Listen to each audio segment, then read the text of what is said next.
Perkenalkan, nama saya Vina Privilia Nurlaili, peserta Latsar CPNS Golongan 2, Angkatan 11, Kelompok 3, Kementerian Agraria dan Tata Ruang, Badan Pertanahan Nasional. Sekarang saya bertugas di Kantor Pertanahan Kabupaten Lampung Barat, Provinsi Lampung.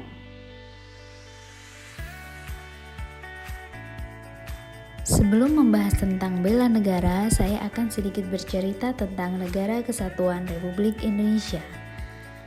Indonesia merupakan negara kepulauan dengan beragam suku, adat, ras, budaya, dan agama. Indonesia mempunyai dasar negara yang disebut dengan Pancasila. Pancasila dijadikan dasar negara Indonesia karena sesuai dengan jiwa bangsa Indonesia sendiri. Pancasila sebagai dasar negara digunakan untuk mengatur semua tatanan kehidupan bangsa dan negara Indonesia. Artinya, segala yang berkaitan dengan penyelenggaraan ketatanegaraan Republik Indonesia harus berlandaskan pada Pancasila. Selain itu, artinya juga seluruh peraturan yang berlaku di Indonesia harus berlandaskan Pancasila. Sehingga, bela negara dan Pancasila sangatlah erat kaitannya. Karena dalam melakukan bela negara, kita harus berdasarkan pada Pancasila. Dalam video ini, saya akan menerangkan tentang refleksi nilai bela negara, di mana saya akan mengambil teladan dari tokoh pahlawan nasional, yaitu Raden Ajeng Kartini.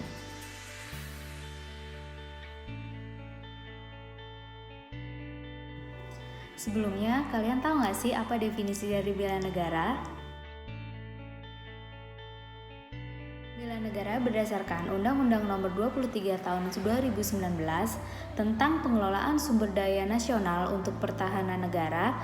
Bela negara adalah tekad, sikap, dan perilaku serta tindakan warga negara, baik secara perseorangan maupun kolektif, dalam menjaga kedaulatan negara, keutuhan wilayah, dan keselamatan bangsa dan negara yang dijiwai oleh kecintaannya kepada Negara Kesatuan Republik Indonesia yang berdasarkan Pancasila dan Undang-Undang Dasar Negara Republik Indonesia tahun 1945 dalam menjamin kelangsungan hidup bangsa Indonesia dan negara dari berbagai ancaman.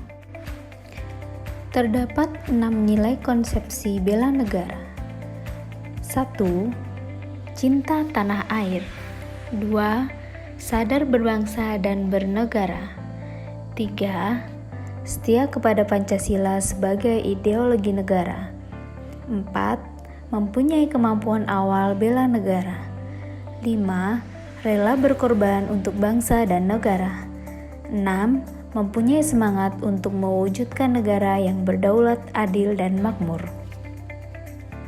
Di lingkungan pekerjaan, pembinaan kesadaran bela negara perlu diberikan kepada aparatur sipil negara, dengan tujuan agar kesadaran bela negara dapat disosialisasikan dan diinternalisasikan di lingkungannya masing-masing, sehingga nilai-nilai bela negara menjadi landasan sikap dan perilaku dalam kehidupan sehari-hari.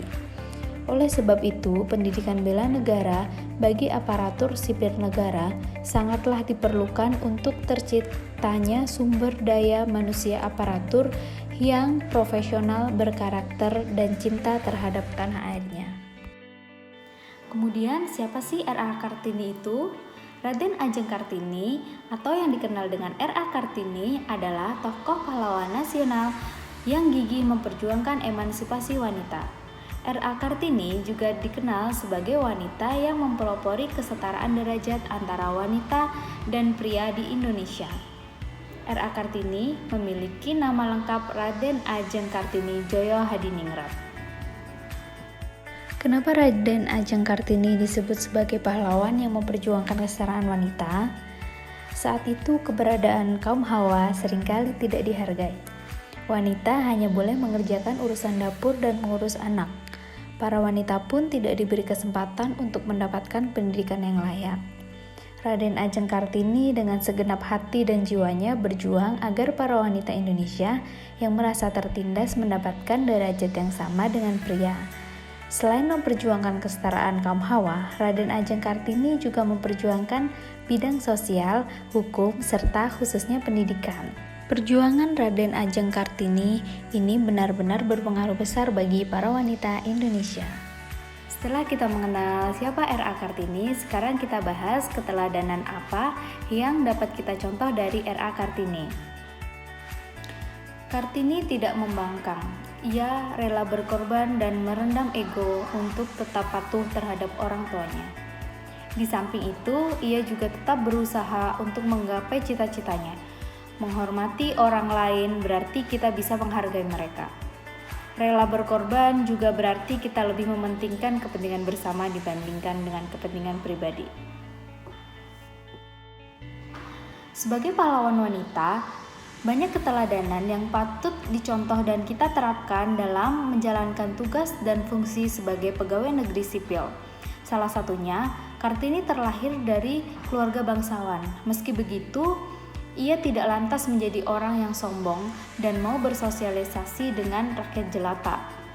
Ia pun selalu membantu orang-orang yang lemah.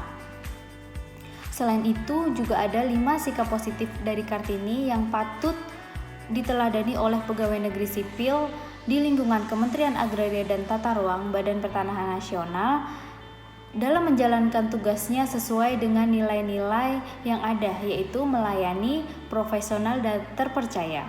5 nilai positif yang dapat diteladani yaitu dari sisi kemasyarakatannya, sifat pengasihannya, sikap hormat dan patuh kepada orang tua, kesederhanaannya, serta kerajinan dalam menuntut ilmu.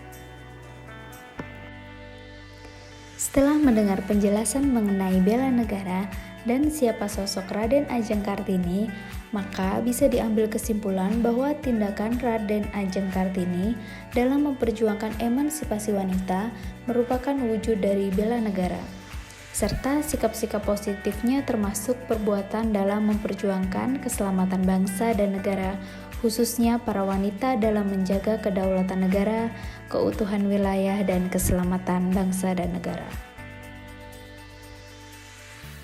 Di samping itu, saya ingin mengingatkan bahwa pandemi COVID-19 di Indonesia ini belum berakhir. Ada baiknya untuk kita selalu menjaga diri, tetap semangat, jangan pantang menyerah, dan selamat berjuang untuk melawan pandemi ini. Demikian yang dapat saya sampaikan dalam video ini. Semoga kita bisa mengambil teladan yang baik dari sifat Raden Ajeng Kartini. Sekian, wassalamualaikum warahmatullahi wabarakatuh.